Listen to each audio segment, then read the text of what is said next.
네, 고성국 칼럼입니다. 라디오의 좌편향성을 그냥 둘 수 없다. 지금 우리가 이 언론이 기울어졌다. 그것도 심각하게 기울어졌다. 그리고 언론의 노영 경영과 좌편향의 문제를 지적을 할 때 마치 사각지대처럼 원래 이렇게 대가리 숙이고 숨어있는 부분이 하나 있었어요. 그게 뭐냐면 라디오입니다. 우리가 이 종북 주사파 세력에 의한 이 이념 편향성, 좌편향성을 얘기할 때 늘 KBS, MBC 공영방송 얘기하고 종편 얘기하고 또 뭐 일부 언론을 얘기하고 그렇게 해왔잖아요. 그때 라디오는 그 매체가 별것 아니라고 생각해서 그랬는지 몰라도 이렇게 주요하게 조명됐던 적이 없습니다. 그런데 여러분, 이거 그렇게 볼 문제가 아닙니다. 제가 한 30여 년 지금 방송 생활을 하고 있지 않습니까? 제 방송 생활의 시작은 라디오였습니다. 그리고 그 이후에 라디오 지상파, KBS, MBC 같은 지상파, 또 보도 전문 채널, YTN이나 연합뉴스TV 같은 보도 전문 채널, 그리고 TV조선과 같은 종편, 그리고 지금은 SNS의 그 총화, 유튜브, 그리고 온갖 신문의 대담이나 칼럼, 제가 겪어보지 않은 언론 매체에는 없습니다. 그런데 이 30여 년 동안에 언론 매체의 그 비중이 사회적 비중, 문화적 비중, 그리고 정치적 비중이 굉장히 빠른 속도로 바뀌었어요. 자, 여러분들 한번 기억을 더듬어 보시오도 좋습니다. 30년 전에 언론하면 제일 먼저 떠올랐던 게 뭡니까? 그게 조중동입니다. 조중동.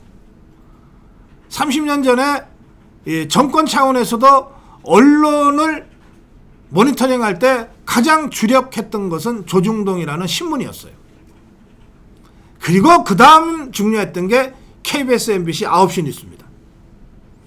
그러니까 신문, 공중파 그랬던 거죠. 당시에는 종편은 없었으니까 빼고. 그 다음에 뭐였던 것 같습니까? 그 다음에 월간지, 주간지들이었어요. 뭐 월간조선, 신동아, 시사저널 이런 것이었습니다. 그 후에 라디오는 거의 하지 않았어요. 왜? 라디오는 시사를 거의 하지 않았으니까. 라디오 시사의 첫 번째 출발점이 되는 프로그램은 제가 진행했던 기독교 방송의 시사잡기가 처음입니다. 그러니까 라디오는 아예 이런 정치적 비중은 거의 없던 것이었어요. 그런데 지금은 어떠냐?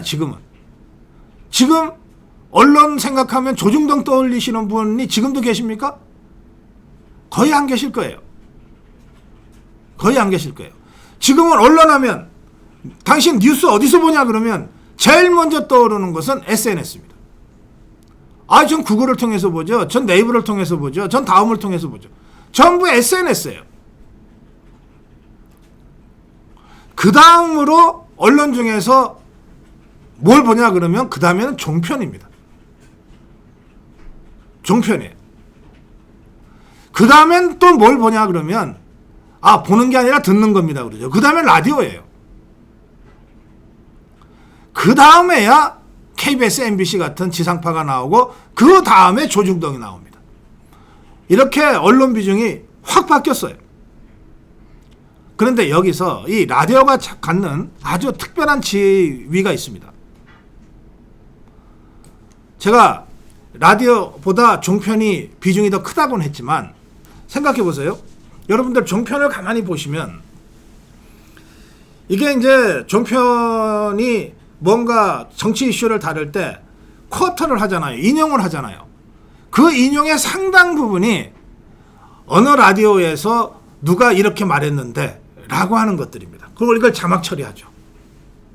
무슨 얘기냐면 거의 대부분의 방송사가 라디오를 아침과 저녁과 낮에 2시간, 1시간씩 시사를 편성하는데 여기에 정치인들의 출연이 굉장히 많아요. 정치인들의 출연이 많은 이유는 두 가지입니다. 첫째는 방송국에 안 가도 돼. 또 하나는 얼굴을 안 보여도 돼. TV는 방송국에 가야 되잖아요. 그리고 카메라 앞에 앉아서 얼굴을 보이고 뭘 해야 되니까 이 정치인들이 실수하기 싫으니까 TV는 부담을 많이 느껴요. 반면에 라디오는 밥 먹다가도 전화 잠깐 해서 한 10분 떠들면 되잖아요. 그리고 보이지 않기 때문에 비서가 써주는 원고 가지고 읽어가면서도 자기가 하는 것처럼 인터뷰를 할 수 있거든요. 그리고 이름도 내니까. 그래서 라디오를 다 선호해요. 그러니까 정치인들이 언론을 통해서 뉴스를 만들어낼 때 그 뉴스를 만들어내는 비중이 TV보다 라디오가 훨씬 큰 거예요. 그래서 제가 라디오를 진행할 때는, 제가 불교방송 라디오를 진행할 때는 제가 진행하던 불교방송 아침 저널의 뉴스 메이킹이 전 라디오 매체 프로그램 통틀어서 1위였던 적이 있습니다. 그러니까 제가 진행할 때 거의 매일 1명 내지 2명의 정치인이 저랑 인터뷰를 했다는 거예요.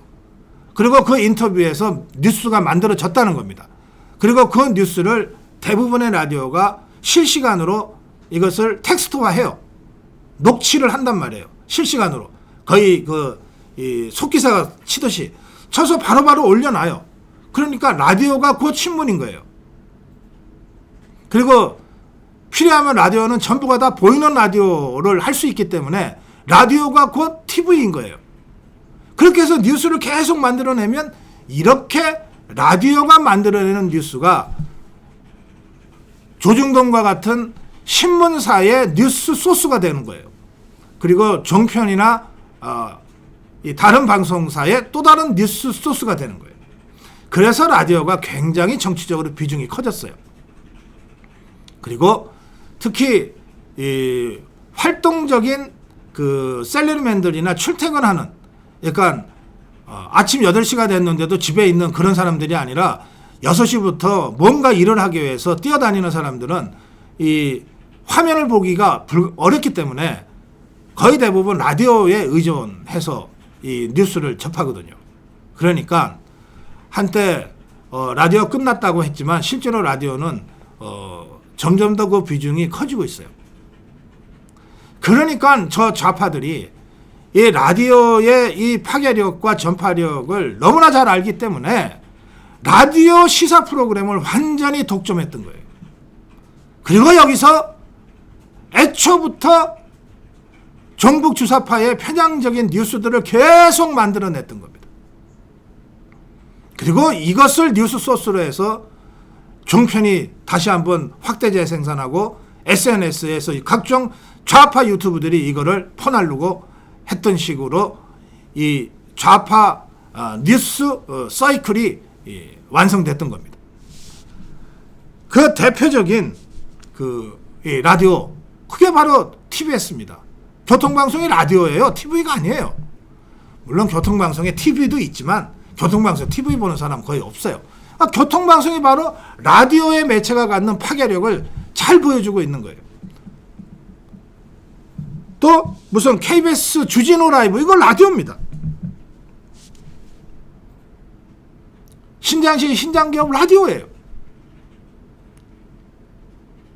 그래서 제가 이 라디오가 갖고 있는 그 전략적 중요성을 다시 한번 여러분께 말씀드리면서, 매번 이 언론개혁을 얘기하면 KBS, MBC, 지상파, 그 다음에 종편, 그리고 신문, 이렇게 얘기하고 라디오를 건너뛰는데 그거 그럴 문제가 아니다는 거예요.